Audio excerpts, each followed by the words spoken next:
Hi guys, and welcome to the Ace Tanker for the WZ-132, the Tier 8 Chinese light tank. And it's a tank that I absolutely love, but it's a tank I have some major regrets about.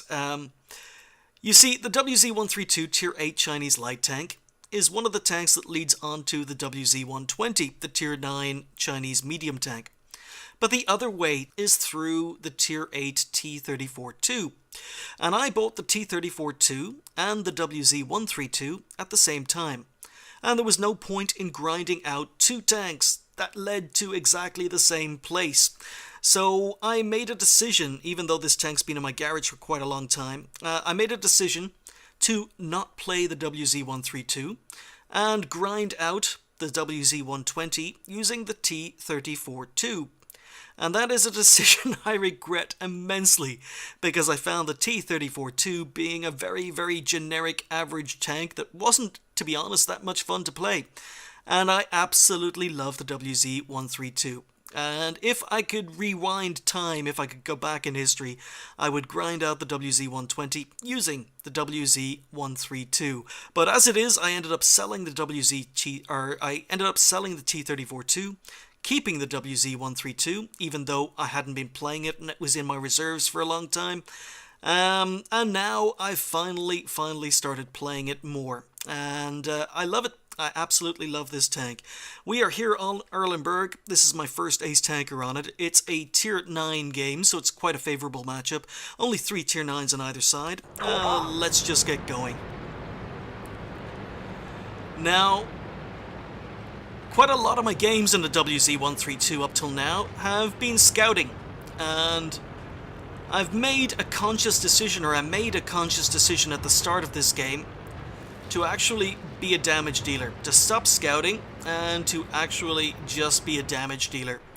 And it worked out for me. So normally I'd push a little bit further ahead to get spots. But one of the things that's great about the WZ-132 is its camo rating. And as you can see, was able to get a shot in, was not spotted. And we are spotting tanks moving across. So, as I say, I made a conscious decision in this game to actually play it like a damage dealer, play it like a medium tank. This is actually one of my most recent games before I had to take a week off. As a sniper, it's not the most accurate, but I've finally been spotted.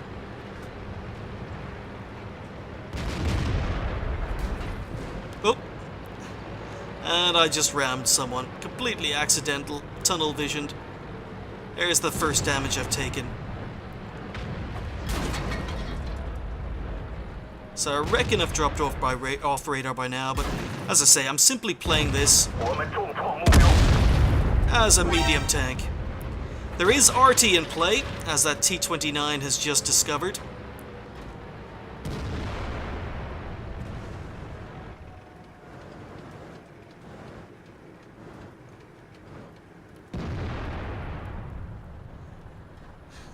So, normally I'm a little bit more aggressive in this tank, or I take a more forward position in order to do some scouting, try and get assistance damage.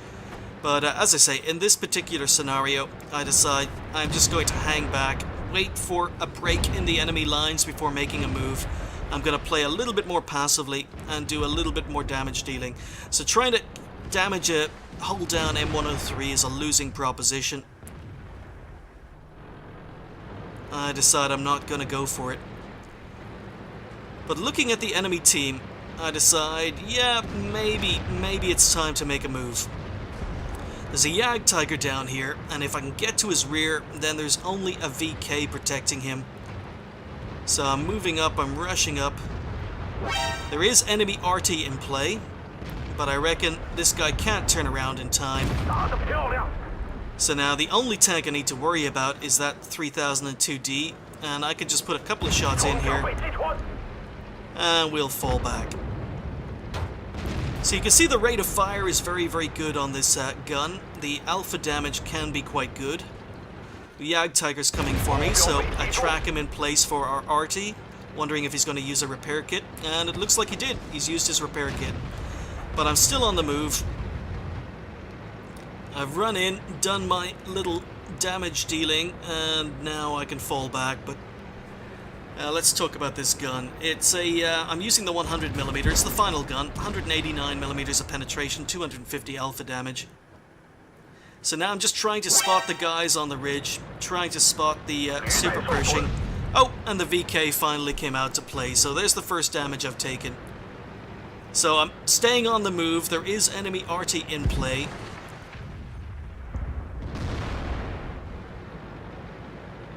And again, I'm just waiting for my opportunity here. And I reckon there's a gap in the enemy lines again. And I kind of want to go down. Oh, bugger.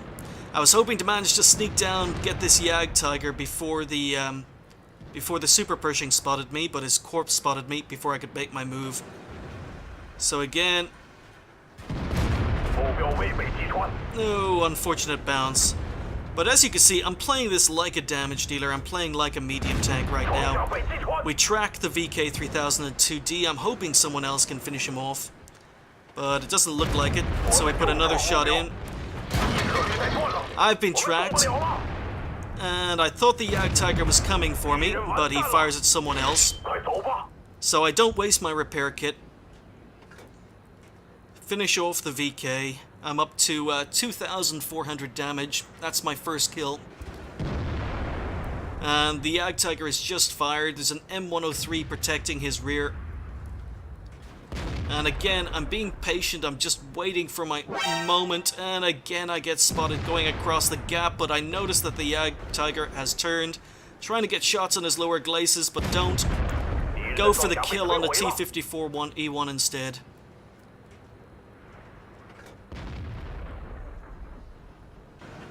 So again, just being annoying, just damage dealing. Go for a shot in the lower glacis. Unfortunately, the shot goes a little bit high. This is a 9.6 replay. As I said, I think this is my most recent ace tanker before I had to take a week off for work. And finally, RT takes an interest in me. So, just taking a big hit from RT. But on the move, I've got about 30-40 seconds before RT reloads. Our team have advanced. I decide it's time to make my move. Going for an engine fire. And there we go. He's not going anywhere. So there's kill number 3. I'm up to 3k damage. This game is over. Only 2 tanks left on the enemy team. And as I say, I think I've been playing this tank a lot like a scout. I've been trying to scout a lot more in this tank than I have been damage dealing. But I've neglected the fact that this is a very, very good damage dealer. And the moment, or the one game I decided to become a damage dealer is the one game I got the ace tanker in. So I think I'm going to be playing this game a lot more in future as a damage dealer. We finished up with over 3k damage and 4 kills. So that was my first ace tanker in the WZ-132. In the first ever game, I decided, you know what, let's just focus more on damage dealing and being an annoying tank rather than being a pure scout. I also picked up Tank Sniper. So finished top on XP with 1358, 3,157 damage done, and 4 kills.